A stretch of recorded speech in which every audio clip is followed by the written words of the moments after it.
صحیح بخاری میں آتا ہے جب نبی علیہ السلام کی وفات ہوئی تو حضرت عمر نے تلوار نکال دی کہ میں اس کی گردن کاٹ دوں گا جو کہے گا کہ نبی علیہ السلام فوت ہو گئے۔ ان کا یہ عقیدہ تھا کہ جس طرح موسیٰ علیہ السلام 40 دن کے لیے کوہ طور پہ گئے، نبی علیہ السلام بھی ڈورمنٹ پوزیشن میں چلے گئے، واپس آ جائیں گے، کیونکہ انہوں نے نبی علیہ السلام سے سنا تھا کہ رومن اور پرشین امپائر گرے گی، تو وہ یہ فورسی کرتے تھے ابھی تو کیسرو کسرا کی جنگیں ہم نے لڑی نہیں ہیں، تو حضور اس سے پہلے کیسے دنیا سے جا سکتے ہیں؟ لیکن اللہ نے تو آپ کو پروفٹ بنوانا تھا نا، کہ آپ کے جانے کے بعد فتوحات کروانی تھی، تاکہ پتہ چلے کہ پیچھے اللہ کھڑا ہے۔ اپنی زندگی میں تو بڑے بڑے بادشاہوں نے فتوحات کی ہیں، نبی علیہ السلام کی تو دعوت کا کلائمیکس حضرت ابوبکر اور پھر حضرت عمر عثمان علی کے دور میں جا کے ہوا ہے، جبکہ عرب قبائل بھی مرتد ہو گئے ہیں، تب بھی اللہ کے پیچھے سپورٹ تھی۔ والذی ارسل رسولہ بالہدی ودین الحق لیظہرہ علی الدین کلہ ولو کرہ المشرکون، اللہ نے اس کو دین کو غالب کرنا تھا۔ تو بخاری کے الفاظ ہیں، حضرت عمر نے کہا میں اس کی گردن اتار دوں گا۔ حضرت ابوبکر آئے، انہوں نے حضرت عمر کو دیکھا، اگنور کر کے سیدھا حجرہ عائشہ میں گئے، نبی علیہ السلام کے مبارک کفن کو ہٹا کے آپ کے ماتھے پہ بوسہ دیا اور کہا یا رسول اللہ آپ پہ 2 موتیں جمع نہیں کرے گا، ایک موت تو سب کے نصیب میں ہے، اب تو ہمیشہ کی زندگی آپ کو اللہ نے آخرت کی دے دی ہے۔ اور پھر باہر نکلے، حضرت عمر کو کہا کہ عمر بیٹھ جاؤ، حضرت عمر نے بات نہیں سنی، تو حضرت بکر ممبر کی طرف چڑھے، ممبر پہ چڑھے اور لوگوں سے کہا کہ عمر کو اس کے حال پہ چھوڑ دو۔ حدیث کے الفاظ ہیں کہ لوگ حضرت بکر کا ریگارڈ باقی اصحاب سے زیادہ کرتے تھے، حضرت عمر کو تنہا چھوڑ کے لوگ حضرت ابوبکر کی طرف متوجہ ہو گئے۔ پہلے وہ جو سارا میلہ ان کے گرد لگا تھا شفٹ ہو گیا، تو انہوں نے حمد و صلات کے بعد انہوں نے کہا اما بعد فمن کان یعبد محمدا فان محمد قد مات۔ سر کلیجے پہ کتنا بڑا پتھر رکھا ہوگا حضرت ابوبکر نے جملہ بولتے ہوئے کہ جو محمد کی عبادت کرتا تھا وہ جان لے کہ محمد کو موت آ گئی ہے۔ ومن کان یعبد اللہ، اور جو اللہ کی عبادت کرتا ہے وہ جان لے ان اللہ حی لا یموت، اللہ زندہ ہے، اللہ کو کبھی موت نہیں آئے گی۔ کیا توحید کی تعلیمات ہیں! حضور کی میت کے اوپر حضور کے فضائل نہیں بیان ہو رہے، توحید بیان ہو رہی ہے۔ Point to be noted. کیوں؟ سر پہلے نہیں انسانیت نے رسک لیا، دنیا کا سب سے بڑا شرک ایک پیغمبر کے نام پہ تو کھڑا ہوا ہے، عیسیٰ ابن مریم کے نام پہ۔ نبی علیہ السلام کو عیسیٰ ابن مریم نہیں اللہ نے بننے دیا۔ ایسے تربیت یافتہ وہ صحابہ جو کل تک آپ کے وضو کا پانی نیچے نہیں گرنے دے رہے تھے، آج وفات پہ کھڑے ہو کے فرضی خطبہ دے رہے ہیں۔ جو محمد کی عبادت کرتا تھا جان لو محمد کو موت آ گئی ہے، جو اللہ کی عبادت کرتا تھا جان لو اللہ زندہ ہے۔ پھر آیت بھی پڑھی، صرف فرضی جملہ نہیں بولا۔ آپ تو کہہ رہے ہیں شرک ختم ہو گیا، حضرت ابوبکر جب شروع نہیں ہوا تھا اس وقت بھی کہہ رہے تھے کہ نبی علیہ السلام کو کسی نے خدا نہیں بنانا، کیونکہ بخاری کی حدیث ہے، دیکھنا میری شان کو اس طرح بلند نہ کرنا جس طرح عیسیٰ ابن مریم کو لوگوں نے کیا، میں اللہ کا بندہ اور اس کا رسول ہوں، مجھے اللہ کا بندہ اور اس کا رسول ہی کہنا۔ سر وارفتگی، دیوانگی، عشق کی ساری کیفیت حضور کی وفات کے بعد بالکل چینج ہوگی۔ صحابہ ہونا تو چاہیے تھا جو وضو کا پانی نہیں گرنے دے رہے تھے جا کے قبر کی مٹی چاٹنا شروع کر دیتے، ایسا نہیں ہوا۔ وہ تعلیمات کی باؤنڈریز کو کراس نہیں کرتے تھے۔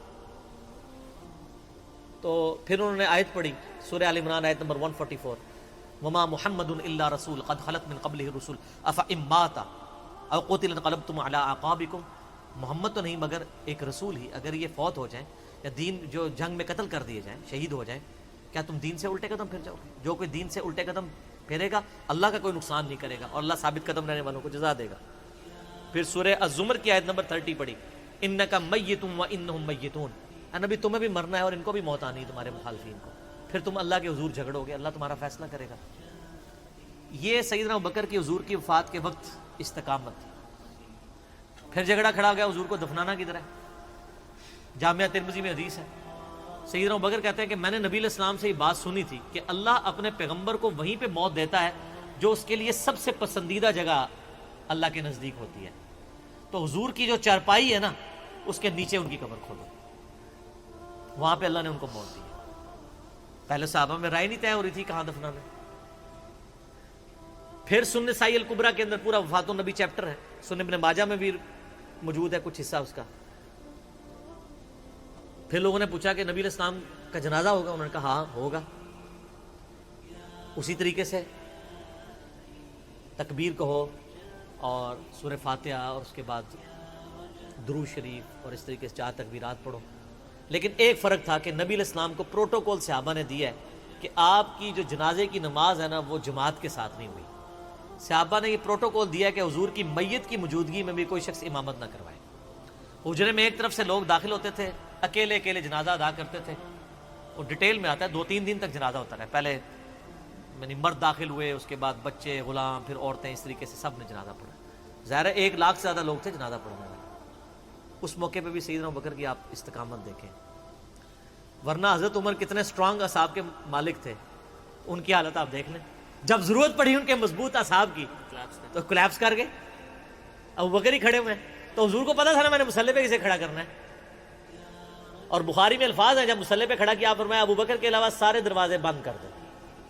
صرف ابوبکر کے گھر کا دروازہ جو مسجد کی طرف کھلتا ہے, جو مسجد کا دروازہ ابوبکر کے گھر کی طرف ہے وہ کھلا رکھو, باقی سارے بند کر دو.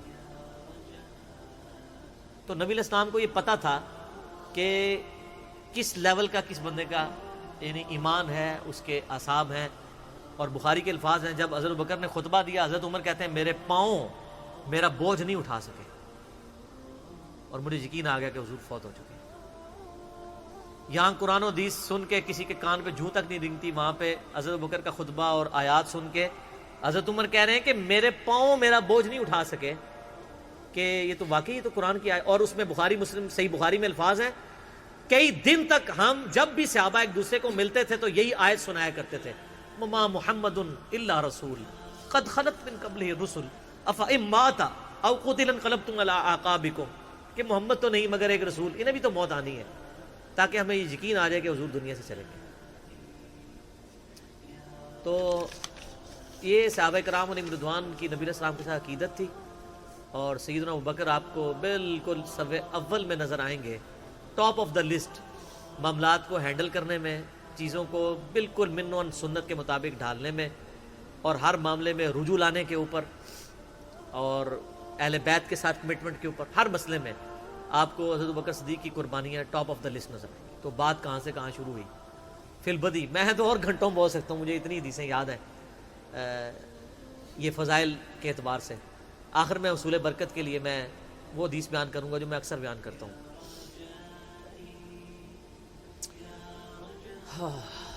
عبداللہ بن عباس رضی اللہ تعالیٰ عنہما کہتے ہیں, بخاری اور مسلم دونوں میں,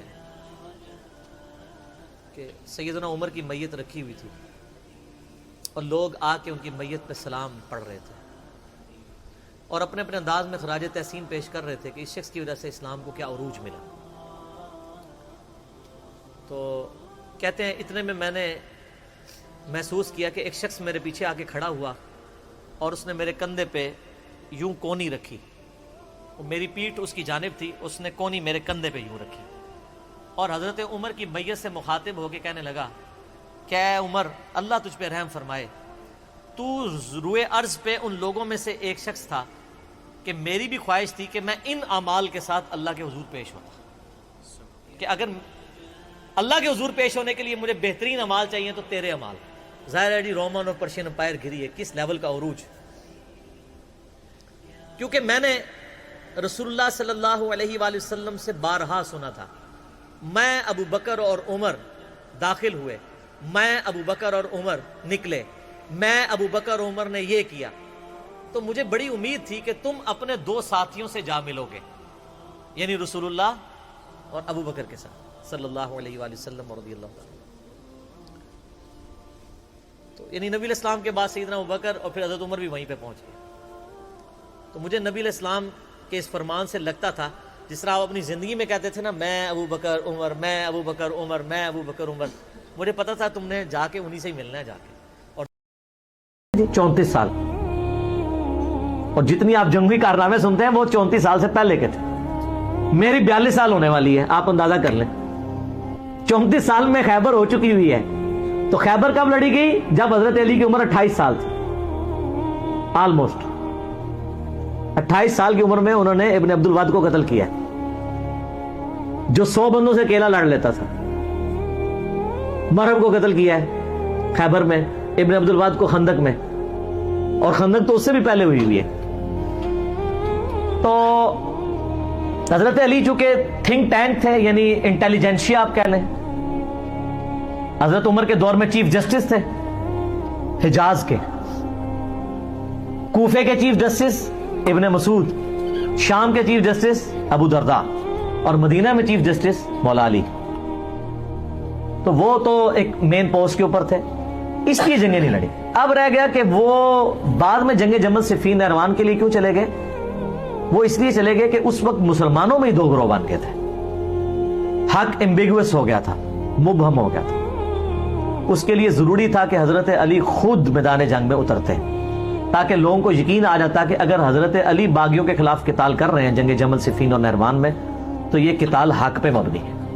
کسی کو بھیجتے تو لوگوں نے کہنا تھا یار ادھر سے تو حضرت عائشہ اور طلحہ اور زبیر آ گئے ہیں رضی اللہ عنہم اجمعین وعلیہم السلام اجمعین، ادھر سے عمار بن یاسر چلے جاتے ہیں تو لوگوں نے کہنا تھا یار وہاں تو حضور کی بیوی ہیں، اتنے جیے سے آبا ہیں، چلے عمار بن یاسر سیدہ عائشہ کے علاوہ باقیوں سے تو تگڑے تھے لیکن مولا علی خود جاتے تو پھر اس میں، ورنہ تو جنگ جمل ہار جانی تھی انہوں نے اگر حضرت علی خود نہ جاتے. عبداللہ ابن سلام ویسے گھوڑے کے آگے کھڑے ہو گئے تھے، کہا تھا امیر المومنین آپ کو مدینہ نہیں چھوڑنا چاہیے، مجھے خطرہ ہے آپ مدینے سے نکل گئے پھر قیامت تک دارالخلافہ مسلمانوں کا مدینہ نہیں بنے گا. حضرت علی کو بھی اس بات کی، لیکن انہوں نے کہا کہ بات یہ ہے کہ اگر میں نہیں جاؤں گا تو یہ جو فتنہ ہے یہ اس سے بڑا فتنہ ہے جس کو دبانا ضروری ہے. تو پھر سیدنا علی وہ کہتے ہیں جی کوفے دارالخلافہ شفٹ کر دیا تھا، آپ مدینے میں رہنے دیتے تو مدینے میں رہتے نا.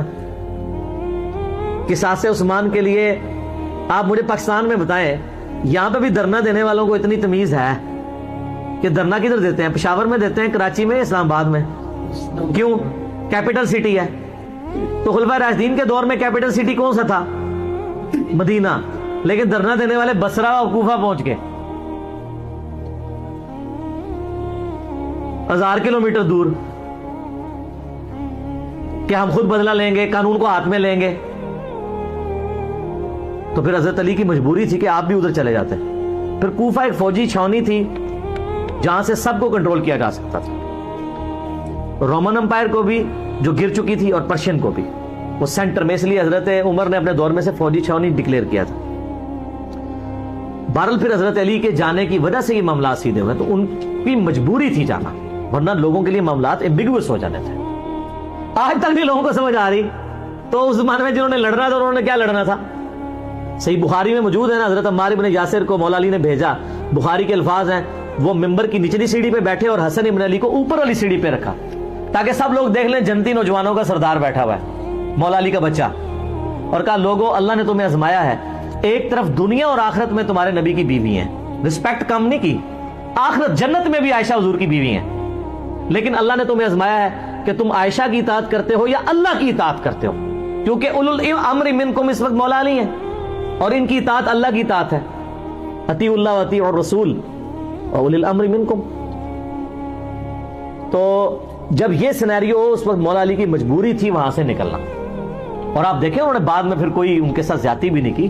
جمل میں جو دوسری طرف سے مرے ان کے جنازے بھی پڑھائے ہیں، ان کی عورتوں کو لونڈیاں نہیں بنایا، خود سیدہ عائشہ کو عزت اور احترام کے ساتھ وہاں سے رخصت کیا. تو یہ کہنا کہ حضرت علی نے جنگیں نہیں لڑی ہیں، حضرت علی نے تو آپ کو سپر پاور بنوایا ہے، ٹھیک ہے، اس کے بعد بھی سب کچھ بنا کے آپ کے حوالے کیا ہے، تو آرٹیکل پھر بھی نہیں سامنے آ گیا. اور جب برا وقت آیا پھر بھی حضرت علی کے گھاٹے فٹ ہوا ہے اور الٹیمیٹلی ان کو بھی شہید کر دیا گیا. میں اس سوال کے جواب کے اینڈ پہ وہ حدیث بیان کروں گا جو المستدرک للحاکم میں موجود ہے، سنن نسائی الکبریٰ کے اندر موجود ہے. میں نے اپنے ریسرچ پیپر میں بھی ڈالی ہے کربلا والے، کہ نبی صلی اللہ علیہ وآلہ وسلم نے فرمایا اے علی تیری مثال میری امت میں قوم سمود کی اونٹنی کی سی ہے. جس طرح قوم سمود نے صالح علیہ السلام کی اونٹنی کو قتل کیا تھا تو اللہ کا عذاب آ گیا تھا. اگلے زمانوں میں سب سے بڑا بدبخت وہ تھا جس نے اونٹنی کو قتل کیا، اور میری امت کا سب سے بڑا بدبخت وہ ہوگا جو اے علی تجھے قتل کرے گا اور تیری داڑھی کو تیرے سر کے خون سے رنگ دے گا. استغفر اللہ تو بولے. تو مولا علی کی شہادت کے بعد جس طرح قوم سمود کی اونٹنی مری تھی تو قوم سمود پہ عذاب آیا تھا، حضرت علی کی شہادت کے بعد بھی امت پہ عذاب آیا کہ آج تک دوبارہ اسلامی نظام قائم ہی نہیں ہو سکا. آج آپ جتنی حکمرانوں کو گالیاں نکالتے ہیں اور آپ جناب 1400 سال سے دعا مانگ رہے ہیں اللہ عمر جیسا قرآن نصیب فرما، تمہاری دعا ہوں تک نہیں قبول ہو رہی ہے، اسی کام بھی بڑا بڑا پایا ہے، بہت بڑا جرم آپ نے کیا ہوا ہے۔ تو لیکن اب آپ دیکھیں تبدیلی آ رہی ہے، اب لوگوں کو یہ پتہ لگنا شروع ہو گیا کہ واقعی یار کام ڈالا ہے، اور یہ تبدیلی اسی دور میں کیوں آئی ہے، پہلے تو یہ نہیں تھی۔ اب یعنی بچہ جو ہے وہ جمل صفین نہروان ڈسکس کر رہا ہے، ہمارے تو ابوں کے علماء کو بھی نہیں تھی پتا۔ کیوں؟ اسلام کی دہشت ثانیہ کے لیے ضروری ہے کہ امام مہدی کے آنے سے پہلے لوگوں کو جمل صفین نہروان سمجھ آئے اور اہل بیت کا مقام سمجھو، ورنہ جب آ کے حضرت امام مہدی کے یوٹیوب پہ ویڈیوز چڑھنی ہے کہ علی حق پہ ہے تو انہوں نے کہنا یہ شیعہ ہے، تو کہاں سے ان کی بیعت کرنی ہے؟